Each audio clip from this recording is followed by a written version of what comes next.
Let's start with integration.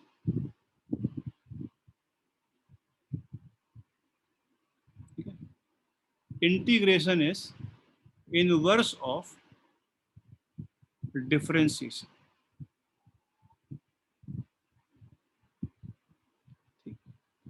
Differentiation का उल्टा होता है इंटीग्रेशन. जैसे y is equal to f x कोई फंक्शन है, ठीक है, और हम जब डिफरेंशिएशन करते हैं तो हम लोग क्या निकालते हैं? जब हम लोग dy बाई डी एक्स, है ना, डेरिवेटिव निकालते हैं. डेरिवेटिव निकालने के प्रोसेस को ही डिफरेंशिएशन बोलते हैं. हम जब डिफरेंशिएशन करते हैं तो हमें एक नया फंक्शन मिलता है ना, बोलो. तो हमें जब एफ एक्स गिवन होता है, एफ एक्स से हम एफ डैश एक्स को निकालने के प्रोसेस को क्या बोलते हैं? डिफरेंशिएशन बोलते हैं. तो ये बताओ इंटीग्रेशन में क्या होता होगा? dx by dy डेरिवेटिव से fx निकालते हैं. एफ डैश एक्स गिवन होता होगा, एफ डैश एक्स गिवन होता होगा, और हम लोग इंटीग्रेशन की मदद से f of x F of x निकालते होंगे. ठीक, उल्टा मतलब जिस फंक्शन को डिफरेंशिएट करने पे एफ डैश वो इंटीग्रेशन होता होगा. ठीक, एक तरीका तो इंटीग्रेशन को समझने का ये हो गया, सिंपल तरीका. ठीक है, इनवर्स ऑफ डिफरेंशिएशन. मैथ्स में हमेशा किसी भी ऑपरेशन का इनवर्स होता है ना. वैसे प्लस का इनवर्स माइनस हो गया, मल्टीप्लिकेशन का इनवर्स डिवीजन हो गया, वैसे डिफरेंशिएशन का इनवर्स इंटीग्रेशन. एक तरीका तो ये हो गया इंटीग्रेशन को समझने का.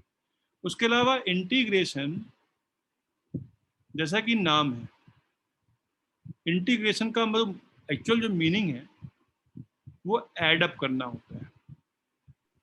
एरिया या सम अप. क्या? तो एरिया काउंट करना मतलब नहीं, एरिया काउंट करने की वाली बात नहीं है इसमें. ऐड अप करना या सम अप करना, किसी भी चीज को ऐड करना या सम करना. इंटीग्रेशन का mathematical meaning is add up, addition, nothing but addition, something as simple as addition. समझ में आ रही बात? Something as simple as addition. बोलो, सुनो मेरी बात ध्यान से. कोई भी फंक्शन था y is equal to f x, ठीक, उसका ग्राफ कुछ ऐसा था, मान लीजिए.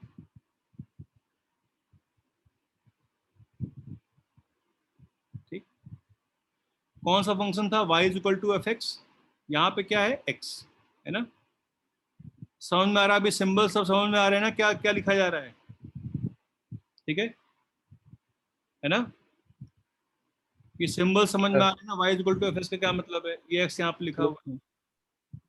अब अगर एक काम करें हम लोग, इस ग्राफ को ऐसे छोटे छोटे ट्रायंगल्स में ब्रेक कर लें.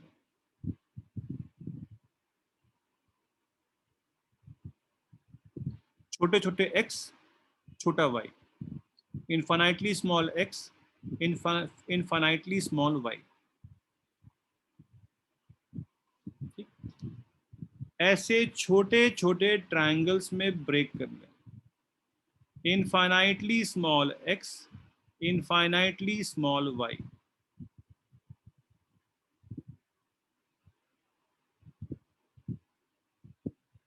ठीक, और ऐसा हम कोई भी ट्रायंगल लें, ये लेंथ कितनी हो जाएगी? इसमें हम कोई भी ट्रायंगल ले लें, लेट अस से वाला ट्रायंगल ले लेते हैं, तो ये ऐसा कुछ ट्रायंगल है ना, ये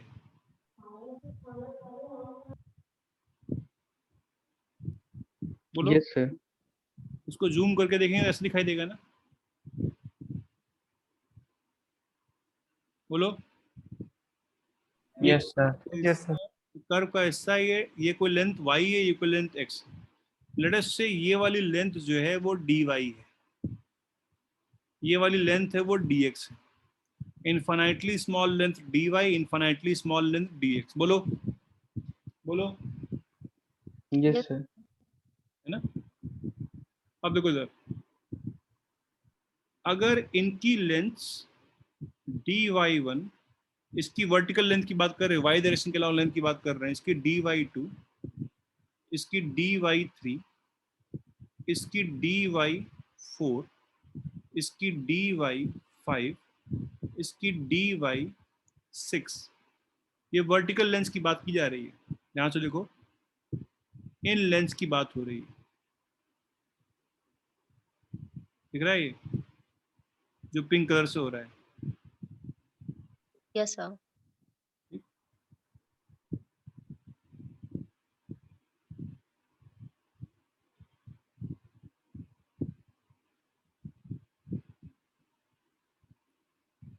ये लेंथ,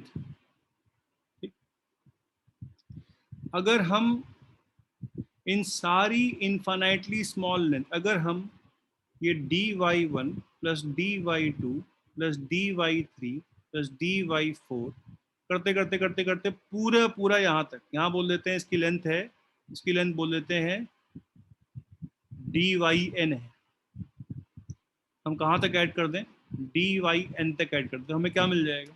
मान लो ओरिजिन से स्टार्ट हो रहा है, जीरो से स्टार्ट हो रहा है, हमें क्या मिल जाएगा, ये वाली लेंथ प्लस ये वाली लेंथ प्लस ये वाली लेंथ प्लस ये वाली लेंथ प्लस ये वाली लेंथ प्लस ये वाली लेंथ प्लस ये वाली लेंथ प्लस ये वाली लेंथ प्लस ये लेंथ प्लस ये लेंथ प्लस ये लेंथ प्लस ये लेंथ प्लस ये लेंथ प्लस ये लेंथ, इन सबको जोड़ दे कहाँ तक, यहाँ तक, तो हमें क्या मिल जाएगा, हमें क्या मिल जाएगा, Y.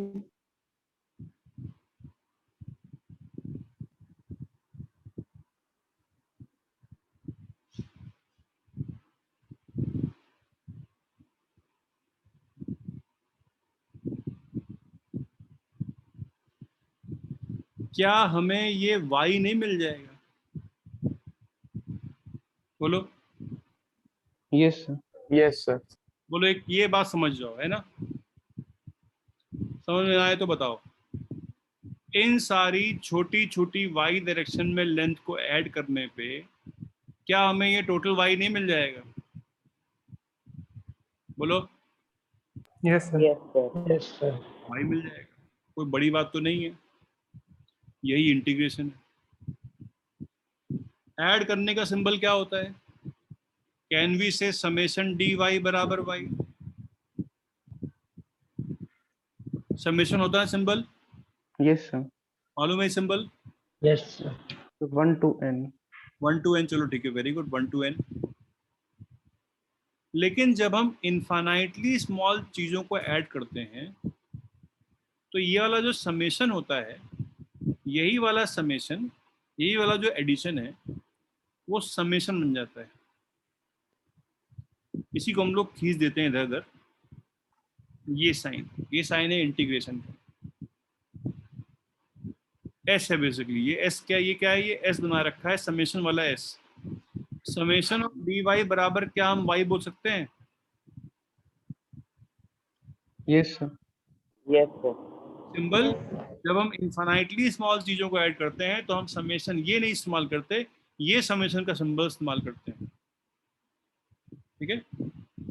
जब इनफाइनाइटली स्मॉल चीजों को ऐड करना होगा तो इस समेशन का नहीं बल्कि इस समेशन का सिंबल इस्तेमाल करेंगे, तो समेशन ऑफ डी वाई बराबर वाई हो जाएगा, बोलो बोलो। Yes, sir. Yes, sir. अब देखो इधर, वाई बराबर किसके था, किसी भी जगह पर एफ एक्स के बराबर था, इस जगह पे ये y किसके बराबर है, एफ एक्स के बराबर है ना, ये फंक्शन, ये पॉइंट फंक्शन पे लाई कर रहा है ना, ग्राफ पे लाई कर रहा है ना, बोलो ये वाला पॉइंट ग्राफ पे लाई कर रहा है ना, इस पॉइंट पे y बराबर एफ एक्स होगा ना, जो भी यहाँ का x हो, जो भी यहाँ का x हो, होगा ना। अगर ये पॉइंट इस ग्राफ पे लाई कर रहा है तो इस इक्वेशन को सेटिस्फाई करेगा क्योंकि ये इसी इक्वेशन का ग्राफ था, बोलो। और किसी भी ट्रायंगल के लिए d y by d s कितना होगा, Slope. एफ डैश एक्स होगा, स्लोप, बिल्कुल एफ डैश एक्स डेरिवेटिव भी तो है स्लोप, बिल्कुल, है ना? बोलो। तो dy कितना हो जाएगा?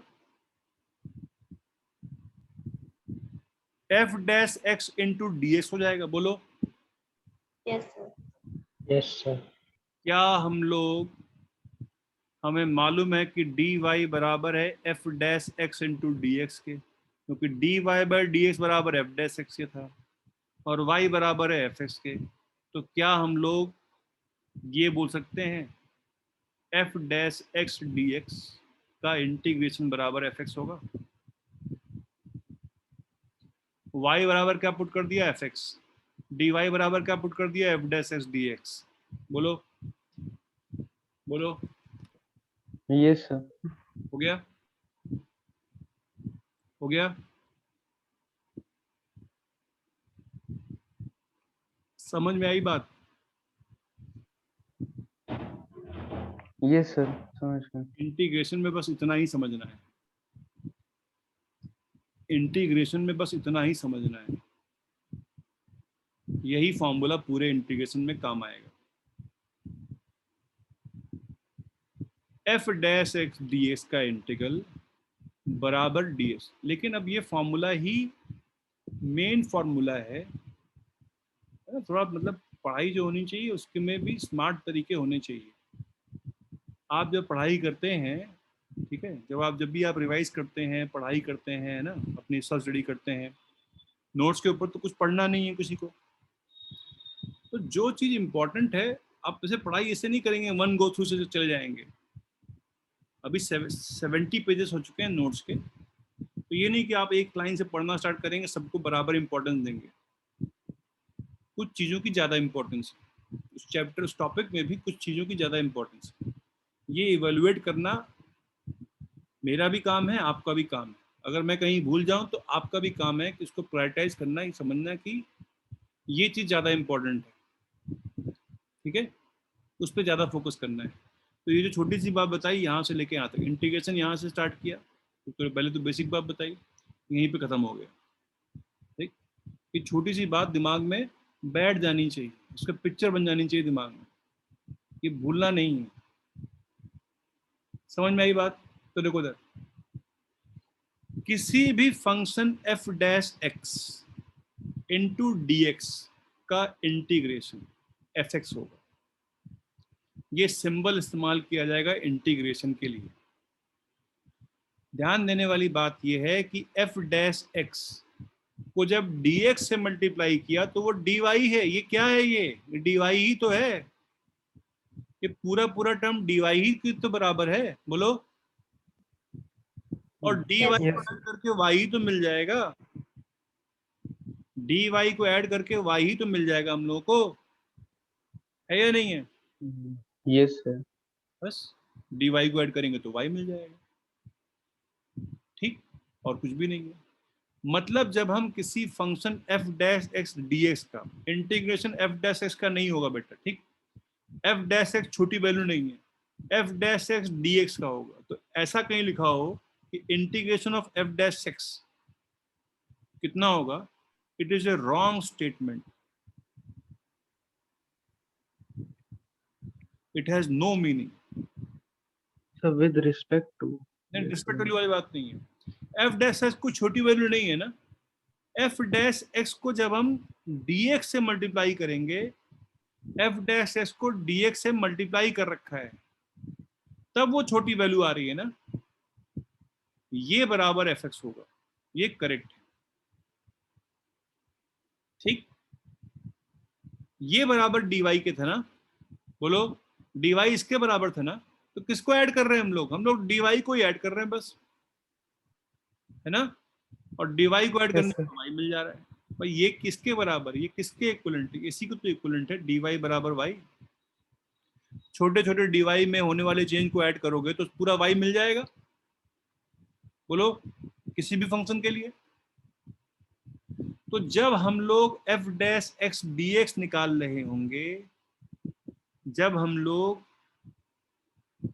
f डैश एक्स dx निकाल रहे होंगे, तो f dash x dx is equal to the function which when differentiated gives f dash x। हमें वो फंक्शन निकालना पड़ेगा जिसके डिफरेंशिएशन करने से क्या मिल गया था, जिसके डिफरेंशिएशन करने से क्या मिल गया था, f डैश x मिल गया था। जैसे एग्जांपल के लिए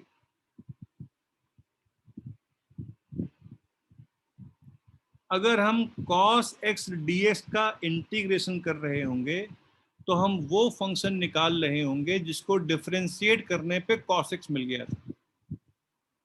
किस फंक्शन को डिफरेंशिएट करने पे cos x मिला था? sin x। इसका आंसर sin x होगा।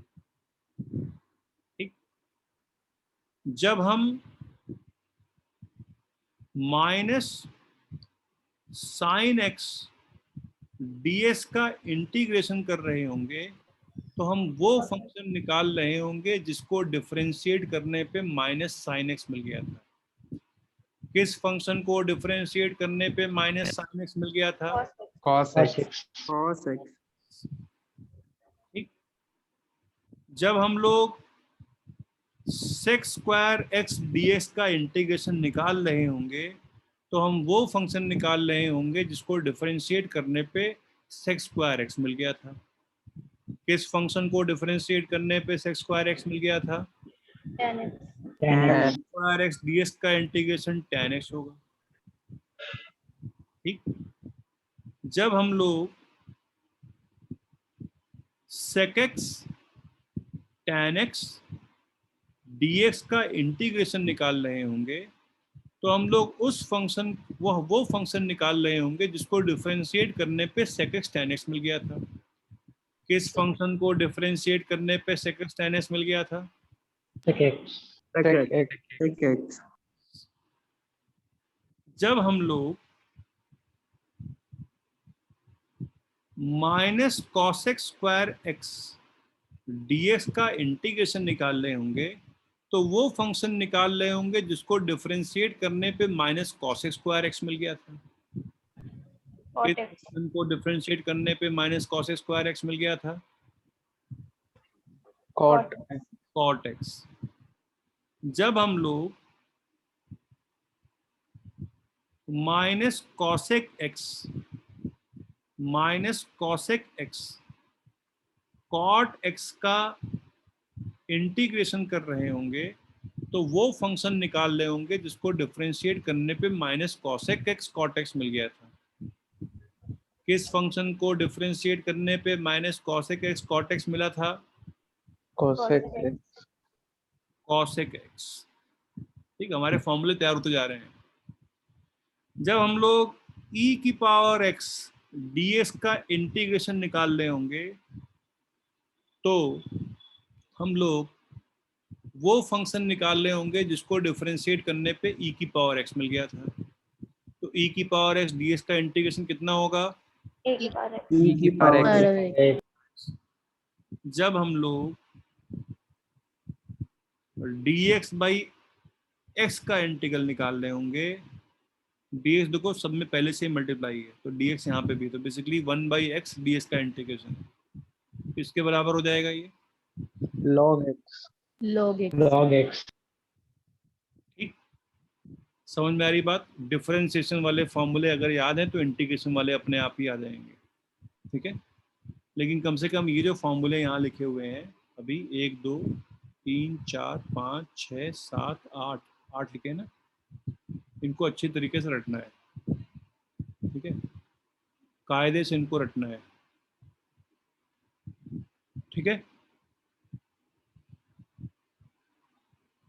सिर्फ ds का इंटीग्रेशन कितना होगा?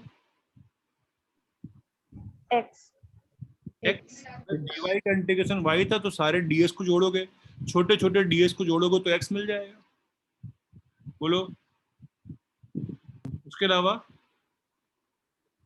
2x ds का integration x square, x square, करने पे 2x मिल गया था।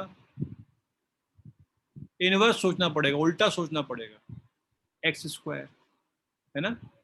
बस एक छोटी सी बात और कि एक्चुअली में sin x फंक्शन को डिफरेंशिएट करने पे cos x मिल गया था, ये बात बिल्कुल सही है ना, बोलो। Yes, sir. अगर sin x प्लस c को करते डिफरेंशिएट तब क्या मिलता, The same. सेम मिलता। C का 0 हो जाता. में cos x का derivative integration mathematically sin x plus c होगा। जब भी हम इंटीग्रेशन करेंगे तो हम इन सब में एक c इंटीग्रेशन करने के बाद किसी फंक्शन को हम उनमें एक c ऐड कर देंगे। सर सी वाई इंटरसेप्ट है। हाँ, y इंटरसेप्ट वाली बात नहीं है, c कोई कांस्टेंट है, c कोई कांस्टेंट है। एक्चुअली में डिफरेंट इंटीग्रेशन जो होता है वो दो टाइप का होता है, एक डेफिनेट इंटीग्रेशन, एक इनडेफिनेट इंटीग्रेशन। ठीक है, जो मैथ्स में होता है वो इनडेफिनेट इंटीग्रेशन होता है। एक्चुअली में प्रैक्टिकली सिर्फ sin x फंक्शन को डिफरेंशिएट करके log क्या cos x नहीं मिलेगा, sin x plus c function को भी करोगे डिफरेंशिएट, जहां c कोई भी कांस्टेंट है तब भी cos x मिल जाएगा, है ना। तो cos x ds का इंटीग्रेशन हमें sin x प्लस c बोलना चाहिए, जहां c कोई भी कांस्टेंट है। ठीक है, इसको बोलते हैं इनडेफिनिट इंटीग्रेशन। तो इनडेफिनिट इंटीग्रेशन में हम c जोड़ देते हैं। इनडेफिनिट इंटीग्रेशन फिजिक्स में है ही नहीं, आपको सी से सी की चिंता करने की रिक्वायरमेंट बिल्कुल नहीं है कि सी की वैल्यू क्या होगी। ठीक है, बस आपको ये नोट करना है, याद करना है सी की वैल्यू क्या होगी, इसकी रिक्वायरमेंट कहीं पे भी फिजिक्स में नहीं आएगी। ठीक है, क्योंकि फिजिक्स में हमें हमेशा डेफिनेट इंटीग्रेशन करने पड़ते हैं। बोलो बोलो। Yes, sir. Yes, sir. Yes, sir. ये तरीके से ये सब लिख लिख के, ये सब फॉर्मूले लिख लिख के दिमाग में बैठ जाने चाहिए। ठीक है, दिमाग में आपके अपने बस देख लिया है, अभी 2 मिनट में सब भूल जाओगे। लिख लिख के इसको बार बार 10-15 पेज पे लिख लिख के सारे फॉर्मूले दिमाग में बैठा लो कि इसको ऐसा लिखेंगे। और आप ये गड़बड़ी नहीं कर सकते हो कि कहीं पे आपने बोल दिया कि सेक्स स्क्वायर का इंटीग्रेशन, एकदम गलत है वो। सेक्स स्क्वायर एक्स डीएक्स का इंटीग्रेशन, क्योंकि ये डी वाई के बराबर है ना। याद कीजिए कि y बराबर जब साइन एक्स प्लस सी था तो d y by d x बराबर कॉस एक्स आया था ना। तो डी वाई बराबर cos x into D x आया ना। हम जब डी वाई को ऐड करेंगे तो कॉस एक्स डी एक्स को ऐड कर रहे होंगे ना। कॉस एक्स डी एक्स का इंटीग्रेशन मतलब डी वाई का होगा ना, और डी वाई बराबर वाई होगा ना, और वाई बराबर किसके, साइन एक्स प्लस सी है। समझ में आ रही बात। ये कुछ नहीं लिखा हो गया है, ये डी वाई बराबर वाई लिखा गया है बस, वाई प्लस सी लिखा गया है बस, डी वाई बराबर वाई लिखा गया है बस। ठीक है, इन सबको लिख लिख के बार बार एकदम घोट जाना है, अच्छी तरीके से पढ़ जाना है। तो इंटीग्रेशन जो होते हैं वो दो टाइप के होते हैं, एक है डेफिनिट, एक है इनडेफिनिट। तो एक्चुअली में इस फॉर्मूले में हमें एक सी कांस्टेंट भी ऐड करना चाहिए, तब हमारा फॉर्मूला मैथमेटिकली करेक्ट हो जाएगा। ठीक, दोनों ही जगह पे हम एक सी जोड़ देते हैं, तब हमारा फॉर्मूला मैथमेटिकली करेक्ट हो जाएगा। बोलो। तो C Yes. कोई भी वैल्यू, सी कुछ भी, सी जब हम ऐसे इनडेफिनिट इंटीग्रेशन करते हैं, ऐसे इंटीग्रेशन करते हैं तो उसको बोलते हैं इनडेफिनिट इंटीग्रेशन। यहाँ थोड़ी बात कर लेते हैं। There are two types of integration we do. एक है डेफिनिट, एक है इनडेफिनिट।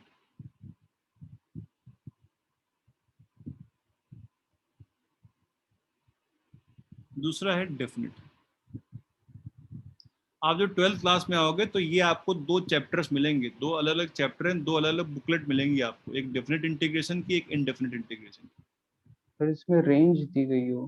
बता रहा हूँ, डेफिनेट इंटीग्रेशन, इनडेफिनिट इंटीग्रेशन हम मैथ में इस्तेमाल करेंगे, और फिजिक्स में हम हमेशा डेफिनेट इंटीग्रेशन इस्तेमाल करेंगे। ठीक, बिफोर दैट अभी इस पे आते हैं, तो क्या होगा, हम एक कांस्टेंट सी भी ऐड कर देंगे। बिफोर दैट एक फार्मूला और है जो हमको याद करना पड़ेगा, वो है x की पावर n ds का इंटीग्रेशन। x की पावर n ds का इंटीग्रेशन कितना हो जाएगा, x की power n+1 upon n+1 plus c हो जाएगा। ठीक, याद कर लीजिए इसको।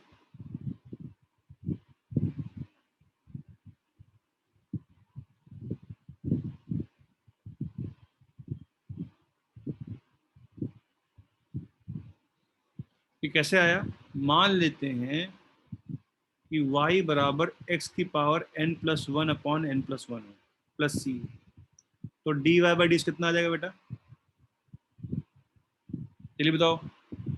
n+1 into x to the power n.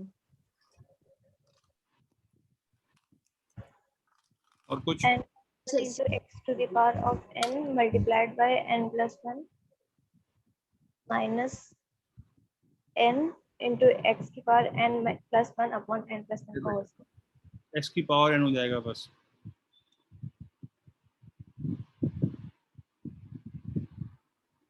इसको क्वोशिएंट रूल से करेंगे तो यही रिजल्ट क्वेश्चन रूल आएगा। तो करेंगे यार, n तो कांस्टेंट है भाई।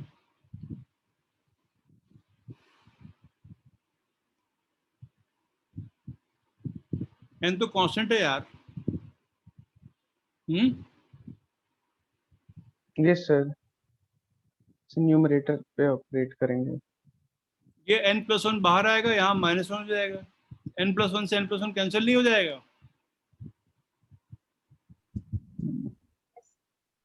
बोलो। Yes, sir. Yes sir. तो dy किसके बराबर आ गया, x की पावर n ds के बराबर आ गया ना। dy को ऐड करेंगे मतलब इसको ऐड करना पड़ेगा, इसको ऐड करेंगे क्या मिल जाएगा, dy को ऐड करेंगे क्या मिल जाएगा, y मिल जाएगा। y किसके बराबर है, ये लिखा हुआ है यहाँ पर, बोलो। Yes, sir. ठीक है, किसी भी नंबर n के लिए। ठीक, अब सुनो मेरी बात कर लेते हैं रूल्स ऑफ इंटीग्रेशन। तो जैसे हमने पढ़ा था ना, डिफरेंशिएशन के कुछ रूल्स थे, है ना, याद है,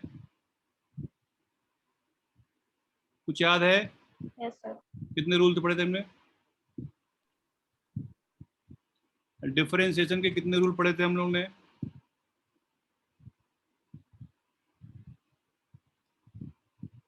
सर 6 रूल्स। 6 रूल थे, 10 फॉर्मूले थे, 6 रूल थे। उसी टाइप से इंटीग्रेशन के भी रूल हैं, लेकिन इंटीग्रेशन के रूल बहुत लिमिटेड है। पहला है, क्या पढ़ने वाले हम लोग, रूल्स ऑफ इंटीग्रेशन। ठीक, पहला है कांस्टेंट मल्टीपल रूल। क्या, अगर f डैश x dx बराबर fx है, if then c into f dash x dx बराबर c into f dash x dx। अगर कांस्टेंट मल्टीप्लाई कर रखा है किसी फंक्शन के साथ में, तो कांस्टेंट इंटीग्रेशन के बाहर आ जाएगा, बराबर c into fx हो जाएगा। ठीक, कांस्टेंट अगर मल्टीप्लाई कर रखा है तो कांस्टेंट कोई और प्लस, इसमें कोई और कांस्टेंट सीधा सेट कर देंगे, इंडेफिनिट है तो कोई और कांस्टेंट सीधा सेट कर देंगे। जैसे ये चीज डिफरेंशिएशन में भी आई थी ना, बोलो। Yes sir. ये बात डिफरेंशिएशन में भी आई थी, यही बात इंटीग्रेशन में भी आई। ठीक है, अभिनंदन, अबे तुम लोग को समझ में आ रहा है अभी, तो थोड़ा बहुत कुछ। तुमने स्कूल में कुछ पढ़ा है, नहीं सर, ये इंटीग्रेशन और डिफरेंशिएशन नहीं पढ़ा है। वेक्टर्स पढ़ लिया है, यस सर। ये बिल्कुल नहीं पढ़ा है। No sir. तुम्हारे उसको तुम्हारे टीचर कौन थे तुम्हारे? सर मेरे डीपी सिंह सर थे। वेक्टर्स पढ़ लिया तुम लोगों ने? Yes sir, vector projectile motion करा रहे थे अभी। वेक्टर्स के बाद सीधे प्रोजेक्टाइल मोशन हो रहा था? यस सर, और सर उससे पहले डायमेंशन एनालिसिस और एरर वाला हुआ था। देखो इधर, कांस्टेंट मल्टीपल रूल ये हो गया, बोलो बोलो। Yes sir. ठीक, एक रूल ये हो गया। दूसरा रूल है सम डिफरेंस रूल। वो क्या है? एफ डैश एक्स जी डैश एक्स डीएस का इंटीग्रेशन, यहां प्लस या माइनस भी हो सकता है, बराबर होगा एफ डैश एक्स डीएस के इंटीग्रेशन के प्लस माइनस जी डैश एक्स डीएस के इंटीग्रेशन के, जो कि बराबर होगा एफ एक्स प्लस माइनस जी एक्स। ठीक है? सर यहाँ पे कांस्टेंट सर दो दो बार ऐड होगा? नहीं, एक ही बार, अल्टीमेटली दो कांस्टेंट का सम भी तो एक ही कांस्टेंट हो जाएगा ना। Yes sir. कांस्टेंट एक इनडिटरमिनेट वैल्यू है, कांस्टेंट की वैल्यू मैथमेटिकली डिटरमाइन नहीं हो सकती है। कांस्टेंट की वैल्यू कोई फिक्स भी नहीं होगी कभी भी, कांस्टेंट कुछ भी हो सकता है, वो इनडिटरमिनेट है, मतलब उसको हम फाइंड ही नहीं कर सकते हैं। फाइंड करने का कोई मतलब नहीं, कोई पर्पस नहीं है। ठीक है? Yes sir. तो इंटीग्रेशन में सिर्फ दो ही रूल हैं, कांस्टेंट मल्टीपल रूल और सम डिफरेंस रूल, और ये फॉर्मूले हैं। इंटीग्रेशन करने के 6 रूल नहीं है, इंटीग्रेशन करने के सिर्फ दो ही रूल मैथमेटिकल रूल्स हैं, और भी कुछ रूल्स हैं, फॉर्मूले बहुत सारे हैं, हमारे पर्पस के सिर्फ दो ही रूल हैं, sum difference rule, constant multiple rule. ठीक है? बोलो। ठीक है? यस। डिफरेंशिएशन तो आप किसी भी फंक्शन का कर सकते हो, लेकिन इंटीग्रेशन हर फंक्शन का नहीं हो पाता है, ये भी एक बात है। Integration is far tougher than differentiation, क्योंकि इसमें रूल्स की कमी है। हमारे पास सिर्फ यही फॉर्मूले हैं। ठीक है? ध्यान रखिए, अगर हमें क्वेश्चन इस फॉर्म में दे रखा है तब तो इंटीग्रेशन कर पाएंगे, वरना हम इंटीग्रेशन कर ही नहीं पाएंगे, वरना वो इंटीग्रेशन हो ही नहीं पाएगा। ऐसा कोई फंक्शन हम ढूंढ ही नहीं पाएंगे जिसको डिफरेंशिएट करके हमें एफ डैश एस मिल जाए, ऐसा पॉसिबल है। ठीक है? ठीक है? Yes yes sir. तो ये ठीक है, अगर इस फॉर्म में दे रखा है तभी इंटीग्रेशन हो पाएगा, वरना इंटीग्रेशन नहीं हो पाएगा। ठीक? देखो इधर, तो ये इंटीग्रेशन का मैथ्स वाला पार्ट है ना, ये इंटीग्रेशन का मैथ्स वाला पार्ट है। अब हम लोग थोड़ी सी बात कर लेते हैं यहाँ पे किसकी, डेफिनेट इंटीग्रेशन की बात कर लेते हैं। सर एक बार कांस्टेंट मल्टीपल रूल दिखा दीजिए। कांस्टेंट किसने बोला? सर अभिनंदन। हाँ, सर अभिनंदन। अच्छा अभिनव, ठीक। तुमने वो नहीं पढ़ा ना अभी, डिफरेंशिएशन वाला पार्ट तुमने नहीं पढ़ा है, इसलिए तुमको दिक्कत हो रही होगी। डिफरेंशिएशन में भी यही रूल आया था, डिफरेंशिएशन करते वक्त भी रूल था ना ये, बच्चों बताओ। Yes sir. मल्टीप्लाई चाहे डिफरेंशिएशन में करना हो चाहे इंटीग्रेशन में करना हो, कांस्टेंट से मल्टीप्लाई अगर हुआ है तो कांस्टेंट जैसा था वैसा रहेगा, कांस्टेंट बाहर आ जाएगा। अगर कांस्टेंट फंक्शन इस इंटीग्रेशन के अंदर तो पूरा पूरा कांस्टेंट बाहर आ जाएगा, F dash x D x यहाँ बचेगा, इसका इंटीग्रेशन एफ एक्स हो जाएगा। सुनो मेरी बात ध्यान से। अब बात करते हैं डेफिनेट इंटीग्रेशन की। ठीक, हमें फिजिक्स में डेफिनेट इंटीग्रेशन ही इस्तेमाल करना है, ये अच्छी बात है। तो कोई कांस्टेंट चीज कभी नहीं आने वाला है। ठीक, हमारे आंसर डेफिनेट ही होने चाहिए। समझते हो डेफिनेट मतलब क्या होता है? डेफिनेट मतलब क्या होता है मालूम है ना ये बात? सर रेंज स्पेसिफाइड हो। जिसका आंसर फिक्स हो, मतलब निश्चित हो। Yes sir. तो मान लो कोई फंक्शन है, ऐसा कोई फंक्शन, इस फंक्शन पे 2 पॉइंट्स हो, x1 x2, सॉरी हाँ क्या हो, y2 y1। एक पॉइंट 1 ये है, दूसरा पॉइंट 2 मान लो यहाँ पर। इसके कोऑर्डिनेट्स हैं x2, इसके कोऑर्डिनेट्स हैं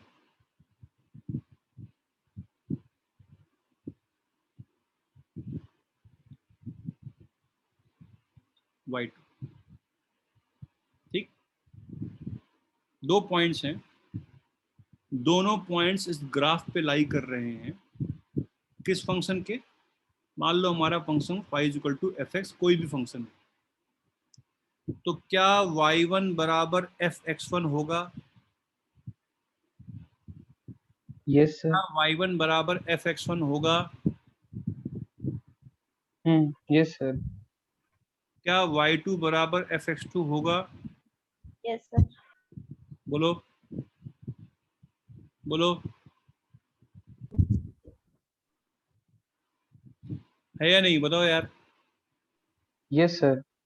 भाई दो यस सर। पॉइंट जब इस फंक्शन पे लाई कर रहे हैं तो ऑब्वियस सी बात है इनके कोऑर्डिनेट्स इस इक्वेशन को सेटिस्फाई करेंगे, है ना? वो सारे पॉइंट जो इस ग्राफ पे लाई कर रहे हैं वो इस इक्वेशन में उसके वाई और एक्स कोऑर्डिनेट्स इस इक्वेशन को बोलते हैं सेटिस्फाई करेंगे। ठीक, अब अगर हम एक काम करें, क्या इस ग्राफ में हम लोग यहां से लेके यहां तक इसको छोटे छोटे ट्राइंगल्स में ब्रेक कर दें, इनफाइनाइटली स्मॉल ट्राइंगल्स में ब्रेक कर दें। अगर इनफाइनाइटली स्मॉल ट्राइंगल्स में ब्रेक करेंगे तो इतने ऐसे कितने ट्राइंगल बनेंगे?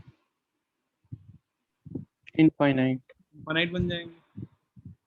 और इनमें से किसी भी एक ट्राइंगल की लंबाई की वर्टिकल लंबाई, ये लंबाई अगर dy हो, ठीक, तो सारे dy को अगर ऐड किया जाए सिर्फ यहां से लेके यहां तक, तो क्या मिलना चाहिए? Right. वाई क्या मिलना चाहिए? y2 minus y1। y2 minus y1 मिलना चाहिए ना यार? Yes sir. y2 minus y1 मिलना चाहिए ना? बोलो, Yes, sir. है ना? बोलो। Yes, sir. अगर सिर्फ इन्हीं ट्राइंगल्स की लंबाई यहां से लेके यहां तक ऐड कर दिया जाए तो y2 माइनस y1 मिलना चाहिए ना? ये लंबाई मिलनी चाहिए ना हम लोगों को? बोलो, हम लोगों को ये यस लंबाई सर। मिलनी चाहिए ना? और ये लंबाई किसके बराबर होगी? y2 माइनस y1 के बराबर होगी। अब dy किसके बराबर था? f डैश x dx के बराबर, बराबर y2 माइनस y1। बोलो बोलो, dy तो इसी के बराबर था ना, किसी भी ट्राइंगल में dy by d x, yes sir. Triangle में dy बाई डी एक्स, इस ट्राइंगल के लिए dy बाई डी एक्स क्या बराबर था? इस फंक्शन के स्लोप f डैश x के बराबर था। तो dy बराबर f dash x into D X ही तो था यार। बोलो, यस सर। अगर जब जब हम पॉइंट 1 से 2 पे जा रहे हैं तो x की वैल्यू कहां से कहां तक वेरी कर रही है? x की वैल्यू कहां से कहां तक वेरी कर रही है? X1 to X2. Sir x1 से x2। इस बात को हम लोग x varies from x1 to x2, इस बात को हम लोग ऐसे रिप्रेजेंट करते हैं। ठीक, बोलो।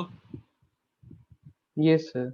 उसको रिप्रेजेंट करने का तरीका ये है कि जब y की वैल्यू y2 से y1 तक, y1 से y2 तक वेरी कर रही थी, तो x की वैल्यू x1 से x2 तक वेरी कर रही थी।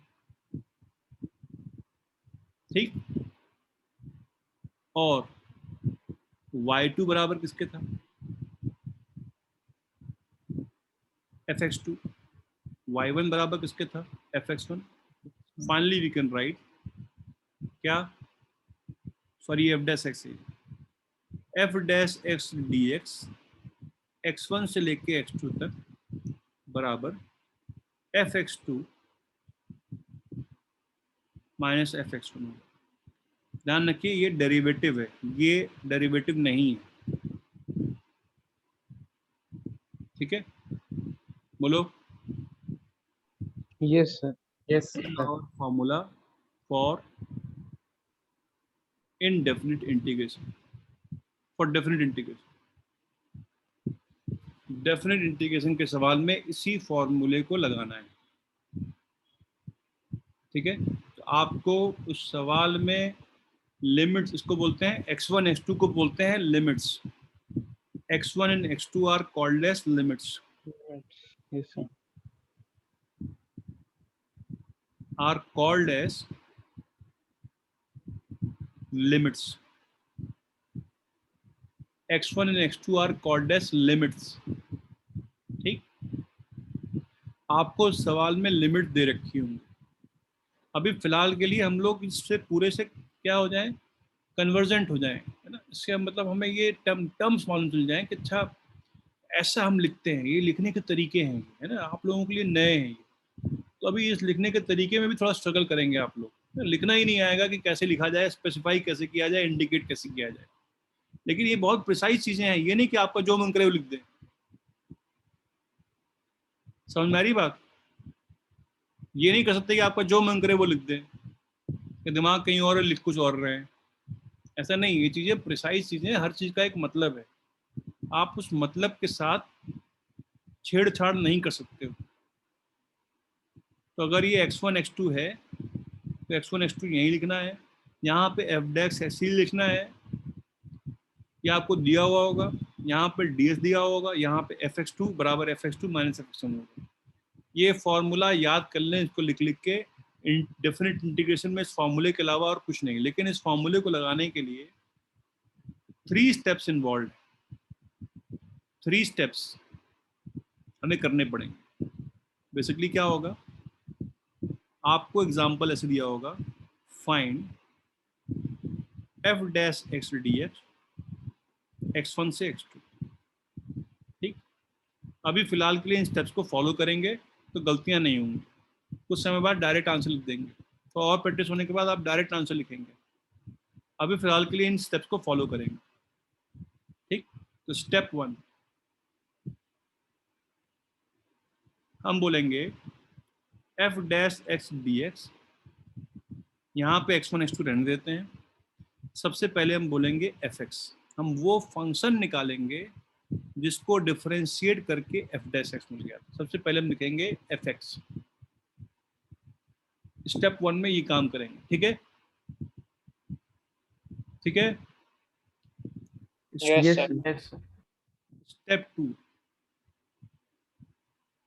अभी 20% 30% समझ में आ रहा होगा, जब तक एग्जाम्पल नहीं करेंगे तब तक समझ में नहीं आएगा। स्टेप 2, स्टेप 2 में सब कुछ वही रहेगा। ये करने के बाद वो फंक्शन निकालने के बाद जिसको डिफरेंशिएट करके क्या मिल गया था, f डैश x मिल गया था, हम पुट करेंगे इसकी लिमिट्स। उसको लिखने का तरीका ये स्टैंडर्ड तरीका है, हर जगह यही फॉलो होता है। ऐसा एक बनाएंगे ब्रैकेट, चाहे तो सिर्फ एक साइड ही क्लोज करें, चाहे तो दोनों साइड क्लोज कर लें। ठीक, और ब्रैकेट के नीचे लिखेंगे x1, ऊपर लिखेंगे x2। Yes sir. It is a standard method, हर किताब में यही होता है। पहले आपने वो फंक्शन निकाला, फिर आपने इसकी लिमिट रखी x1 यहाँ पे, x2 यहाँ पर, और फाइनली स्टेप 3।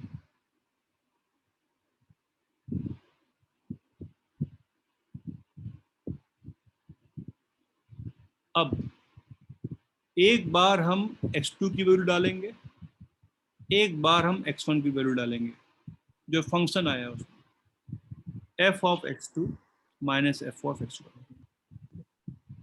ठीक है, बोलो। नहीं समझ में? Yes sir. कोई बात नहीं, विल डिस्कस सम एग्जांपल्स। पहला एग्जांपल, cos x ds का इंटीग्रेशन 0 से लेके π/2 तक। ये एक एक्चुअल सवाल है फिजिक्स का या मैथ्स का, डेफिनेट इंटीग्रेशन का एक एक्चुअल सवाल है। पहला स्टेप क्या करेंगे? सर जिसको डिफरेंशिएट करके ये आया है सर, पहले वो लिखेंगे। क्या लिखेंगे? तो साइन एक्स। किस फंक्शन को डिफरेंशिएट करके cos x मिला था? Sine x. sin x। ये हो गया स्टेप 1। स्टेप 2, आप चाहो तो यहीं कर दो, ठीक, या अभी अभी हम अलग कर देते हैं, बाद में हम थोड़ा जब प्रोफिशिएंट हो जाएंगे तो वो स्टेप लगाना स्टार्ट कर देंगे। फिर अब पुट करेंगे लिमिट्स, यहाँ पर 0, यहाँ पर π/2। और स्टेप 3, एक बार हम साइन π/2 डालेंगे अंदर, माइनस साइन 0। जो भी फंक्शन आया है उसके आर्गुमेंट में π/2 डालना है, जो भी फंक्शन 0 यहाँ है ना, फिर अगली बार 0 डालना है, दोनों को सेपरेट करना है। कितनी आ जाएगी वैल्यू? ये 1। 1। So 1. We'll say that cos s ds का integration will finally conclude that इस इंटीग्रेशन की वैल्यू 1 होती है। ठीक, इसका आंसर एक डेफिनेट आंसर आया है। ठीक, इसकी वैल्यू 1 होती है। अब इस आंसर के भी बहुत सारे इंटरप्रिटेशन है, अभी उस इंटरप्रिटेशन पे आते हैं, उसके एप्लीकेशन वाले पार्ट पे बाद में आते हैं। पहले हमें क्या आना चाहिए? पहले हमें इंटीग्रेशन करना आना चाहिए। ठीक है, सुनो जरा अगला example, sec square x ds का इंटीग्रेशन 0 से लेके 1 तक, 0 से लेके π/4 तक, सॉरी।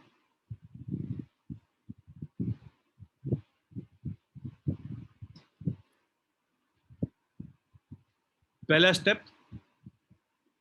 स्टेप किस फंक्शन को डिफरेंशिएट करके sec स्क्वायर x मिल गया था? 10x। पहला स्टेप यहीं कर दिया हमने। दूसरा स्टेप भी यहीं कर दिया। इसका आंसर 1 है। बिल्कुल, किसने बोला? कॉस्ट। Very good. 0 π/4। तीसरा स्टेप π/4 माइनस tan 0 बराबर 1। बोलो यस सर। ठीक, Yes. Yes sir. थोड़ा और प्रैक्टिस कर लेंगे तो सारी चीजें मैथमेटिकली मेंटली होंगी, सारी चीजें फिर सीधे आंसर 1 लिखेंगे, ऐसा पॉसिबल है। ठीक,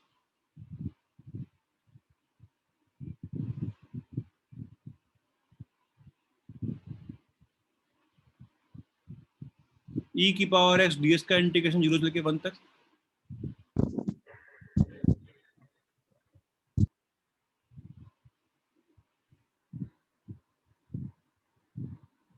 sir e-1। Sir, E minus.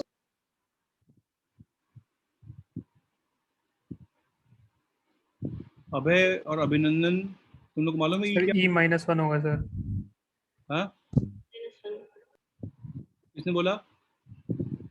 अभय ने। यस मालूम है e क्या होता है? सर, एक्सपोनेंट सर, उसकी कुछ वैल्यू होती है पर्टिकुलर। कितनी होती है?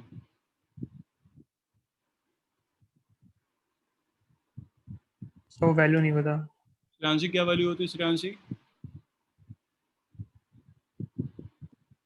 तो 2.7। श्रेयांशी से पूछ रहा हूँ, श्रेयांशी से पूछ रहा हूँ मैं। श्रेयांशी तूने टेस्ट क्यों नहीं दिया?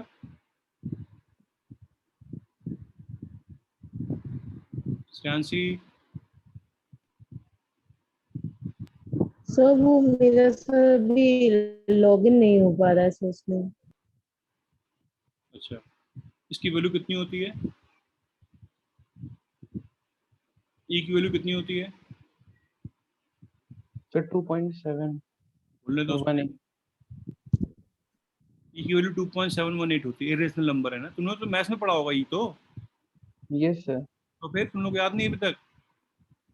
मैंने बताई वैल्यू उसकी 2.718 होती है ना श्रेयांशी? Yes sir. तुमको समझ में आ रहा है अभी? सर यूलर्स नंबर होता है। यस तुमको समझ में आ रहा है? ये कोई दिक्कत है बताओ? सर आ रहा है। ई की वैल्यू तुमको याद नहीं थी क्या? No sir. क्या होगा इसका इंटीग्रेशन, चलो बताओ Shreyanshi. Sir E-1 E minus क्या? 1। Very good. पहला स्टेप ई की power x, lower limit upper limit, ठीक। तो वैल्यू याद रखना कोई कमाल की बात नहीं है ना, ये इसका इंडिकेशन है कि आप नोट्स को रिवाइज कर रहे हैं कि नहीं कर रहे हैं। नहीं ये वैल्यू याद है तो बहुत चिंता की बात है। मतलब नोट्स रिवाइज नहीं हो रहे हैं, और नोट्स अगर रिवाइज हो भी रहे हैं तो प्रॉपर तरीके से नहीं हो रहे हैं। जब ई की वैल्यू कहीं नोट्स रिवाइज करते हुए आई होगी तो उस चीज़ पे ध्यान देना चाहिए था ना कि अच्छा ई की वैल्यू ये है, मुझे याद होनी चाहिए।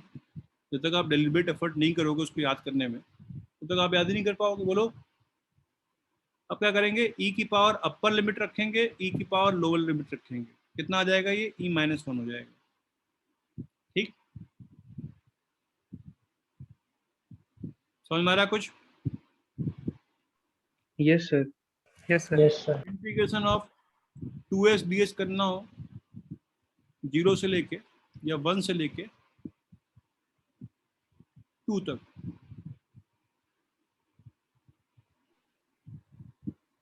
सर 3।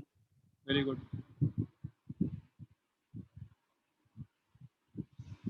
चैट में लिखा करो आंसर, बोला मत करो, बाकी लोग करने दो, ठीक है। सब लोग जिसका भी आंसर आ जाए वो चैट में लिखे।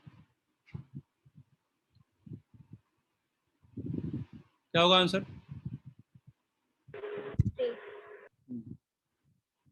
चैट में लिखो। 2 लोगों का आंसर आ गया है,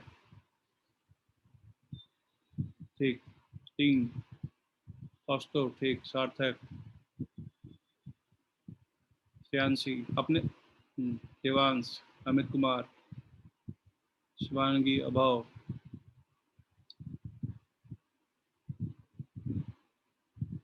मतलब बाकी लोगों को समझ में नहीं आया अभी तक, इसका मतलब ये है 1 2 3 सब इसका इंटीग्रेशन है सर, नहीं तो फिर हो जाएगा सर, इसका वैल्यू नहीं पता क्या होगी। क्या? अच्छा, किस फंक्शन को डिफरेंशिएट करके 2s मिल जाएगा? उसका आंसर है x²। x² को करेंगे डिफरेंशिएट तो क्या मिल जाएगा? 2s मिल जाएगा। ये सर 2² - 2 हो जाएगा, 2² - 1 तो 2² - 1² कितना हो जाएगा? सर 3 हो जाएगा। 2² - 1 का होल स्क्वायर 3 हो जाएगा, ठीक है।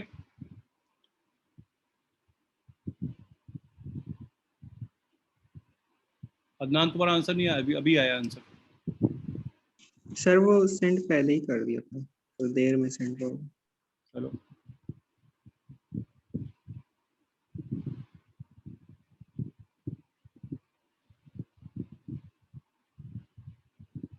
x² ds का इंटीग्रेशन -1 से लेके 1 तक कितना होगा?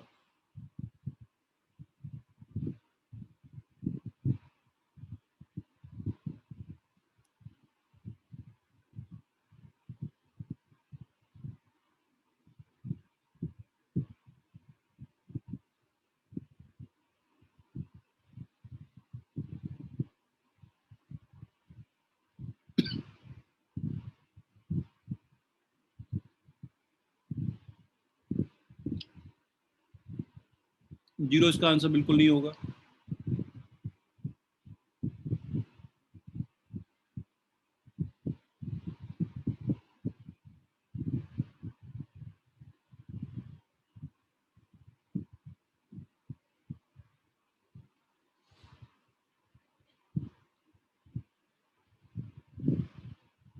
थ्री बाई टू भी आंसर नहीं होगा। सर किसको डिफरेंशिएट करके ये मिलेगा सर, ये बस अब नहीं आता है। बताया हुआ आज की क्लास में। एस की पावर एन का इंटीग्रेशन कितना था? n प्लस x की power n+1 upon n+1।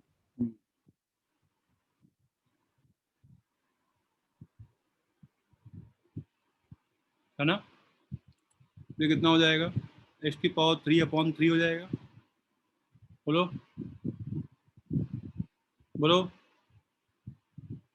Yes sir. Lower limit -1, upper limit +1। अक्षत गलत आंसर है, अमित कुमार सिंह गलत आंसर है, यश उपाध्याय गलत आंसर है। वो सर सॉरी स्क्वायर समझ गया।